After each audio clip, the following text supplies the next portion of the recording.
Well, the ISIL tech-feedy terrorists have allegedly threatened to kill scores of U.S. Defense Department personnel.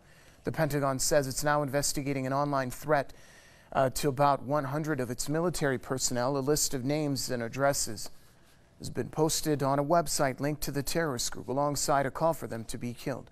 The ISIL says they've been involved in U.S. military operations against the group. The tech-feedies claim they've managed to obtain the information by hacking the Pentagon servers and databases. The terrorists have been occupying a number of regions in Iraq and Syria since last year.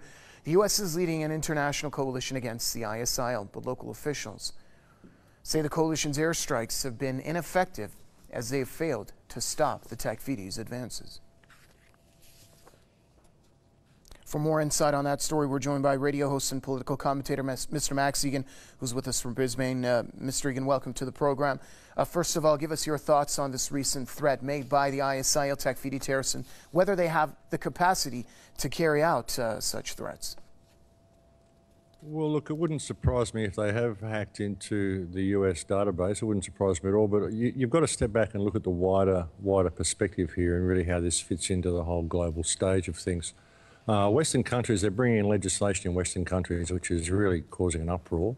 There's been a lot of protests in Western countries. As we've seen in America, there's a lot of anti-war protesting as well.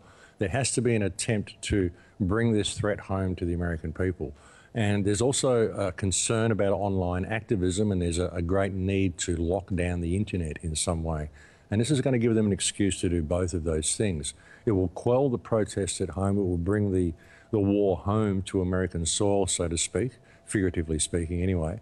And it will also promote the need to bring in tighter internet restrictions and curb online activism. I really think a lot of this is theatre, I really do. America created ISIS. America is funding ISIS. Israel is funding ISIS. I firmly believe this whole thing is a Western-run operation, and this is only going to serve to again rally the Western world in a war against Islam. That's what all of this is about. It's about rallying the world as a united Christian cause against the terrible cause of Islam, which is threatening the world. And I think it's theatre. Most of it's being done in order to lock down Western countries into a police state. We've got legislation coming in all of our countries which essentially circumvents habeas corpus in all of our countries, and this will curb online activism as well. I think that's what it's designed to do. Right, and there's also a lot of concern in the United States and among European countries that those fighting along the ISIL can, and by some accounts will eventually bring this threat back to their home countries. Of course. I mean, this is the way it's being promoted, and we've seen a huge wave of Islamophobia being promoted by all of the Western media. It's in all the papers here. Jihad, it's everywhere you look. In France, everywhere they're promoting this, and they really have to bring this concept home to people, just how easy it is to have a threat come to home soil, and why we need more police, why we need tighter legislation, why we need to curb internet use and all this sort of stuff. I think it's theatre for the masses, and it's all been done to bring about a desired result.